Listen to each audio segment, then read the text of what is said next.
He goes on and he says, incline your ear and come to me. Listen that you may live.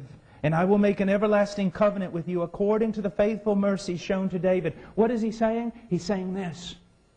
Come to me, all you who are weary and heavy laden, all you who have committed idolatry after idolatry, committed heresy after heresy, lie after lie, immorality after immorality, come to me. And they cry out, but how can we come to thee? They know about God's holiness. They know about justice. They know that the wages of sin is death. How will we come to thee? Through the sure mercies of David you will come to me. Through the one that was greater than David you will come to me. Through the work that I have done for you. Not through personal reformation. Not through getting all your ducks in line. Not through ordering your life. Not through offering some work of piety. No, you will come based on what I have done through David, my son. Through the cross of Calvary. God gets so much glory when He is believed with regard to the cross. I want us to notice two things here. First of all, He says, come to me those who are thirsty, those who are hungry, those who have nothing. Now, I want you to realize something that's gone on here. There has been much plowing that has gone on in the book of Isaiah. Much plowing by the prophet. He has spoken hard words to the people of God, and he has plowed them and broken them up and plowed them some more. And God, working through His prophet, working through His own acts of providence, what has God done? God has broken this people in two so that they recognize something that the people of our day do not recognize, that they are blind and miserable and impoverished. One old preacher, as a matter of fact, I've heard a lot of old preachers say this, it's not hard to get a man saved at all. It's hard to get him lost. Listen to me. Many times, I don't like preaching much in the United States because they usually just give you a week. You can't do anything in a week. The old preachers, the ones I used to know when I was a boy, they would come into a town to plow. They would plow for 2 or 3 weeks. All they would do would be preach on sin, offer nothing of mercy to anyone, and walk home every night without giving an invitation. They would plow, and they would plow, and they would plow until the people began to realize they were exactly as Scripture said they were. Miserable and wretched and thirsty and hungry and starving and dying, and most of all, justly condemned.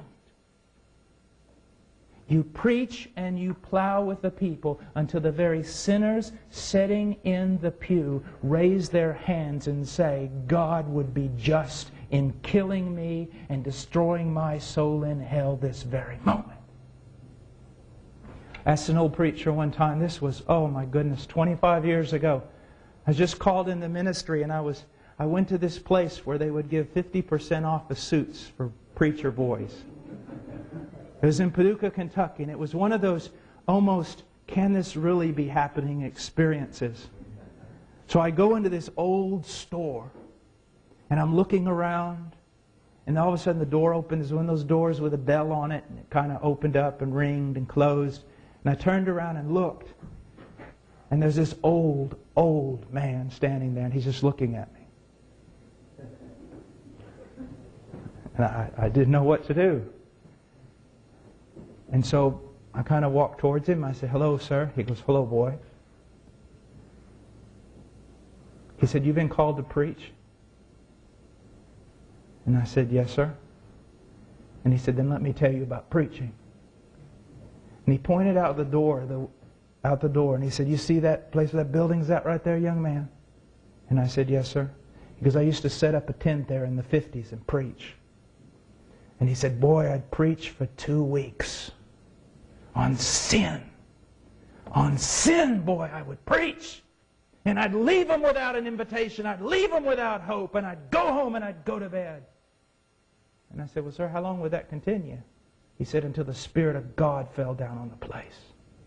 And I said, well, how did you know when that happened? And he said, well, about 2 weeks into the meeting, someone handed me, I think it was $25 or $50, he said, and told me to go buy a suit. And I walked into this store. That store had been there for about 80 years. He said, I walked into the store, and when I walked through the door, there was a young man who was a clerk. When he turned around and saw me, he fell down on his face and cried out, oh God, have mercy on me, I'm a sinner. And I knew the Spirit of God had fallen down on the place. Do we really believe that anymore? You know what we're raising up? A bunch of little boys with a lot of correct theology. But where's the power of God? The power of God. Do we believe it enough? Young men, those of you who may be called to preach, do you believe it enough to wrestle in the woods? You may have the theology of David Brainerd, but do you have scarred knees like David Brainerd? You see, people must know, first of all, that they are thirsty. They must know that they are lost to appreciate this invitation. I often use an illustration of pulling out some keys and jingling them before the congregation and asking them, does this make you happy, the sound of the keys? And most of them say, why no? And I say, of course not. But if you were locked away in a dungeon, the sound of keys would fill your heart with joy. And that's why so many sinners have no respect for the gospel invitation. Their heart does not jump. They have nothing. Why? Because we have not labored in the preaching of the gospel that they may see their need for Christ. These preachers today, all they do is say something like this. You've got a wonderful family, you've got a wonderful job, you've got a wonderful life. You just lack one little thing to complete it all. Jesus on the top so that you can have your best life now. What they ought to hear is, everything in your life is done. You have Christ or you have nothing. You see, in the economy of God, Christ is everything. It doesn't just say in Colossians that the worlds were created by Him. In the Greek it is the worlds were created in Him. All things were created in Him. Everything has been created within the sphere of God's Son. Anything outside of that sphere is absolutely asinine. It's absurd. It's ludicrous. It has no meaning. That's why one old pietist used to say, any conversation where Jesus Christ is not the theme, it's absolutely absurd. It's a waste. Christ is all, in all.